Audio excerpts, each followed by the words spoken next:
They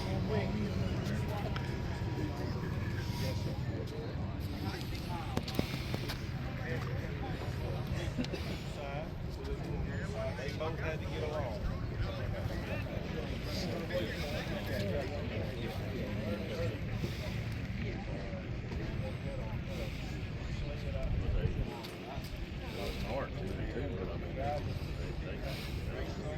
Slide that bale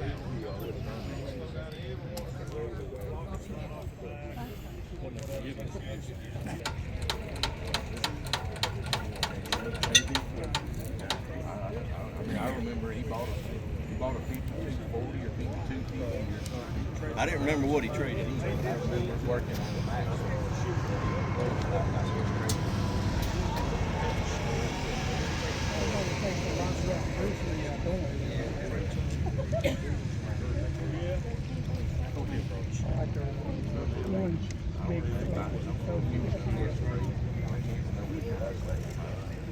I remember every once in a while, but he was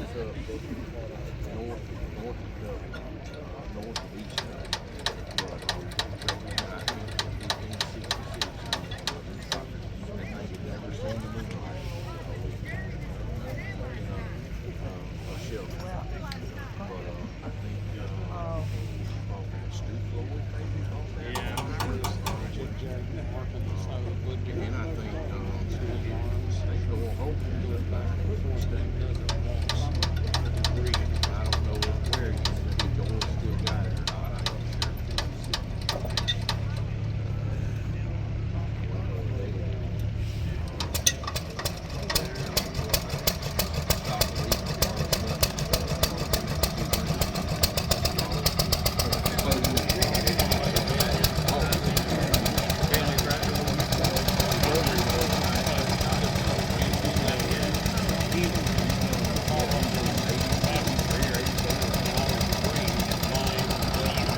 Test 1, 2, 3.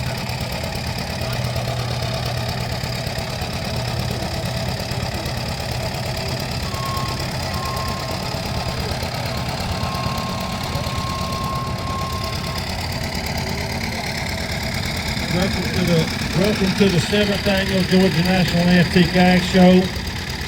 I'm Hamilton Halford. They somehow or another labeled me as the show director. I helped them get this thing off the ground about 8 years ago. Anyway, what we're fixing to do today is getting warm, fixing to get dusty. I know y'all want to see some other activities out here today. But we're fixing to thresh peanuts the way they would have done it back in the early 1900s. Over here on these stacks, on these poles, you'll see peanuts stacked on them. This is the way they did it back in the early days. They had about, according how big the field was and how thick the yield was, you would ride by a field and the farmer with his 10 or 15 young'uns and neighbors would have to go out with a sawtooth oak stem and bury it in the ground for a post. And you would see 500 to 1,000 of them scattered out across the field. And they would go out there and dig those peanuts by hand. And then they would bring them to the pole and stack them and let them dry down. These peanuts, Allison, when do we stack these? Last day of September. When we stacked them, they were this high. And they dried down this much. But in the early 1900s, the yield on peanuts was only about 500 to 600 pounds to the acre. These peanuts here were yielding around 7,250 pounds to the acre. So you should see a lot of peanuts coming out of this machine right here in just a few minutes. The concept of this machine has evolved tremendously over the 19 years, but the engineering over the last century, but the concept of it, the engineering of it, has pretty much remained the same. Same with cotton pickers.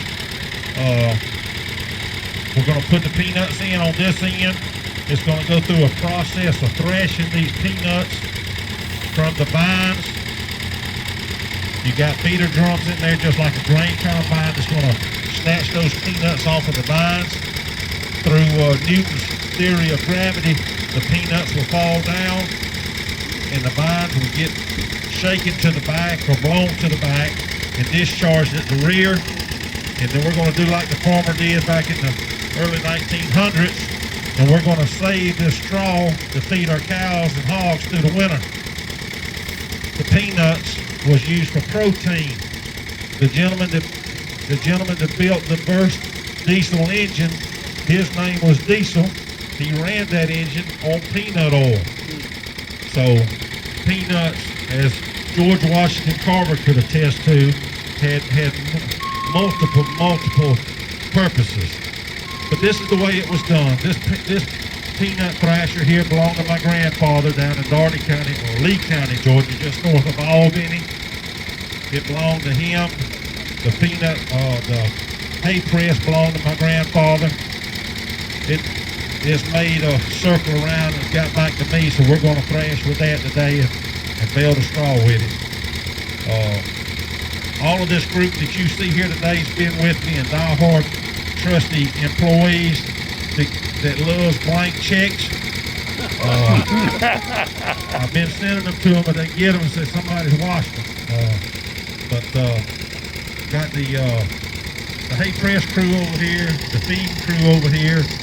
Allison, come in. Allison, my wife, and we'll do introductions in a little bit, so we're going to get this one out of the way. She's been with me ever since director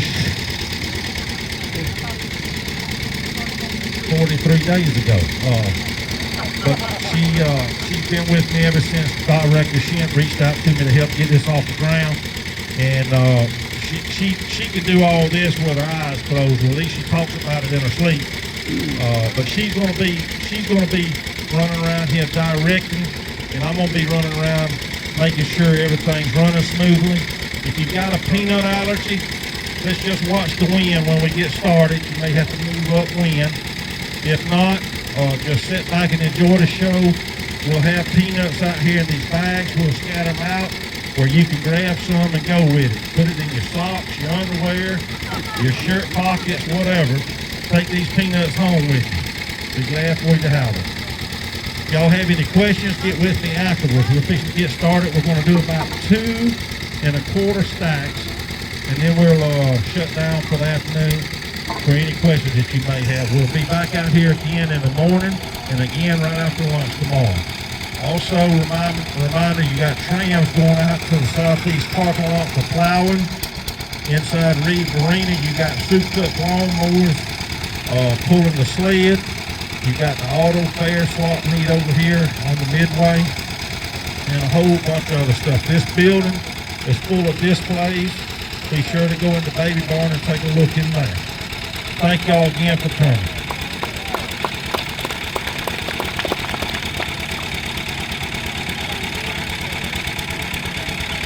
If you don't have the Georgia National Fairgrounds website, start watching it, because next year is America's 250th birthday, and we've got something coming next year that's going to be 10 times bigger than what you see out here this weekend.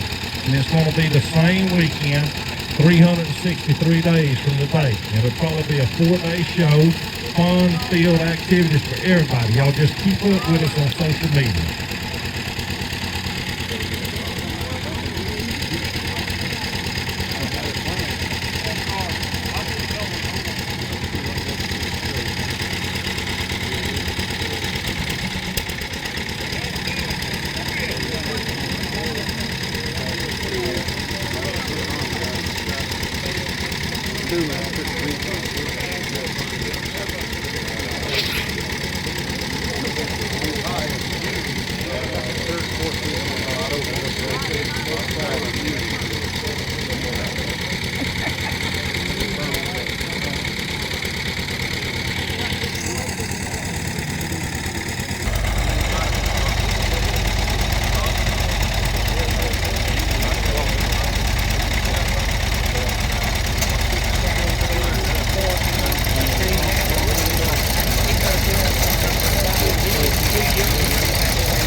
there you have it. That's peanut thrashing and baling the peanut vines or straw, whichever way you want to call it, the peanut hay. Later. Bye, y'all.